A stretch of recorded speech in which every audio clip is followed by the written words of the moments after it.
Chapter 14.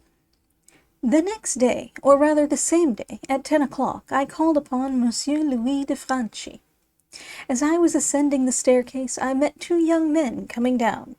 One was evidently a civilian, the other wore the Legion of Honor, and though in mufti, I could see he was an officer. I had no doubt that these gentlemen had just been with Monsieur de Franchi, and I watched them downstairs. Then I continued my way to Louis's apartments and rang the bell. The servant opened the door. His master was in his study. When the man announced me, Louis, who was writing, looked up and exclaimed, "Ah, welcome! I was just writing to you. I am very glad to see you. Joseph, I am not at home to anyone." The servant went out and left us alone. "Didn't you meet two gentlemen upon the stairs?" asked Louis, as he placed a chair. "Yes, one of them was decorated." "The same. I fancied they had called upon you. You are quite right." "Did they come on behalf of Monsieur de Chateaubriand?" "They are his seconds." "Ah, so he has taken this matter seriously, it seems." "He could scarcely do otherwise," replied Louis. "So they came to request me to name two friends who would confer with them. I thought of you." "I am really honored by your kindness, but I cannot go alone." "I have also written to ask an old friend, Baron Giordano Martelli, to breakfast here. He will come at 11. We will breakfast together, and at 12 perhaps you will be kind enough to go and see these gentlemen who have promised to remain at home until 3 o'clock. Here are their names and addresses." Louis handed me two cards as he spoke. One card represented the Baron René de Chateaubriand, the other Monsieur Adrien de Boissy. The former lived in the Rue de la Paix, number 12. The latter, who I now saw, belonged to the army, was a lieutenant of Chasseurs d'Afrique, and lived in the Rue de Lille, number 29. I turned the cards over and over in my fingers. "Well, what embarrasses you?" asked Louis. "I should like to be told frankly if you look upon this as a serious matter. You know we must mold our conduct upon that." "Indeed, I do consider it a very serious matter. You heard me place myself at Monsieur de Chateaubriand's disposal. He has sent to me. I must now go with the current." "Yes, of course, but after all—" "Go on," said Louis, smilingly. "After all," I continued, "we must know what you are going to fight for. We cannot put two men up to cut and slash each other without having some ground for the encounter." "Very well. Let me tell you in as few words as possible the head and front of the offending. When I first arrived in Paris, I was introduced by a friend of mine, a captain in the navy, to his wife. She was young and beautiful. She made a deep impression upon me, and as I was really afraid I might end by falling in love with her, I very rarely went to my friend's house, although frequently pressed to do so.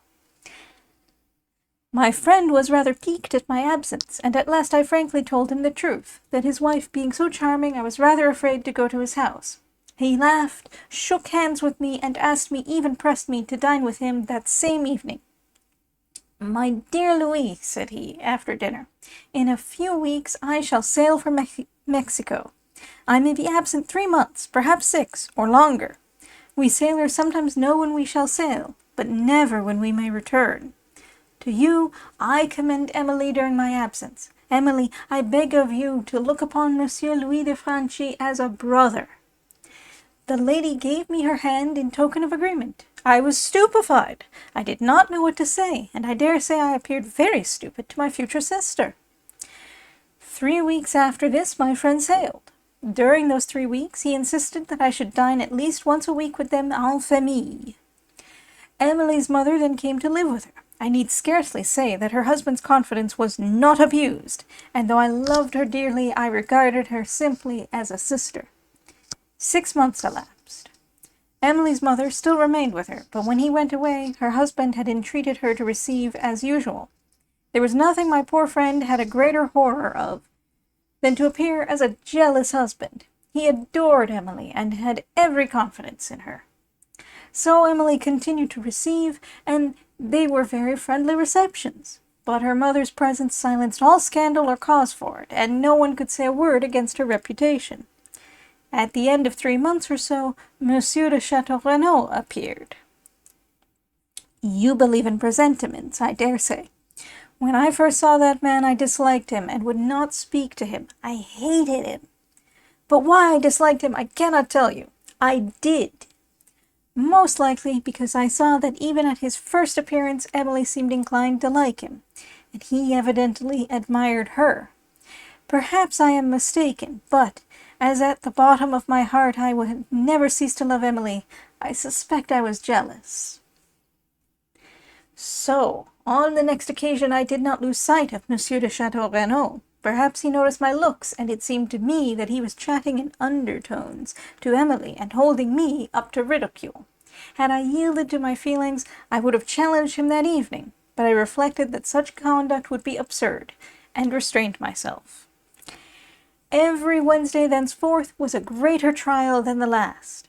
Monsieur de Chateau is quite a man of the world, a dandy, a lion. I know how superior he is to me in many respects, but it seems to me that Emily values him more highly than he deserves. Soon I found out that I was not the only one who remarked her preference for Monsieur de Chateau, and this preference increased to such an extent and became so obvious that one day Giordano, who like me was an habitué of the house, spoke to me about it.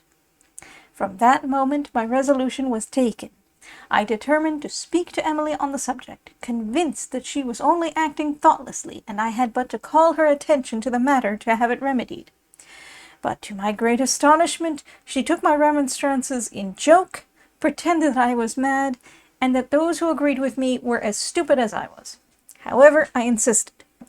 Emily only replied that she would leave to my own decision as to whether a man in love was not necessarily a prejudiced judge.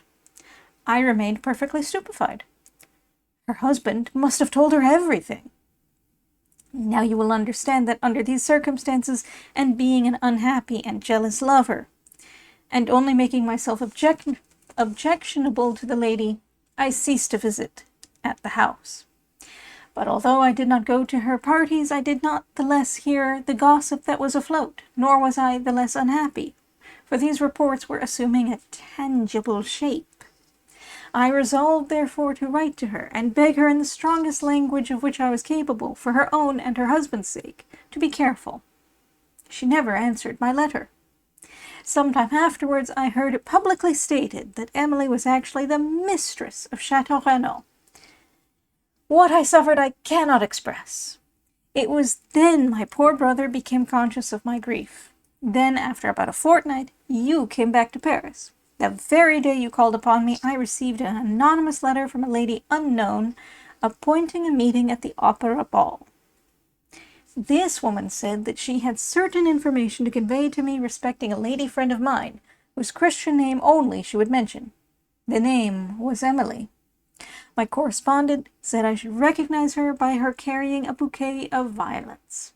I told you at the time that I did not wish to go to the ball, but I repeat, I was hurried thither by fate. I went as you know.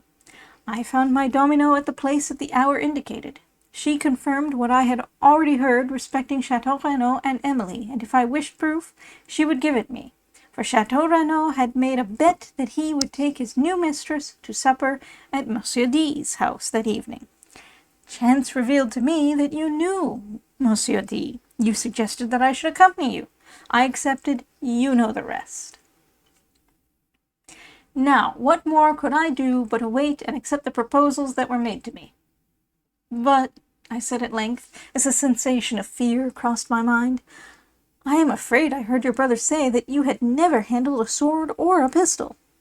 That is quite true. Then you are absolutely at the mercy of your adversary.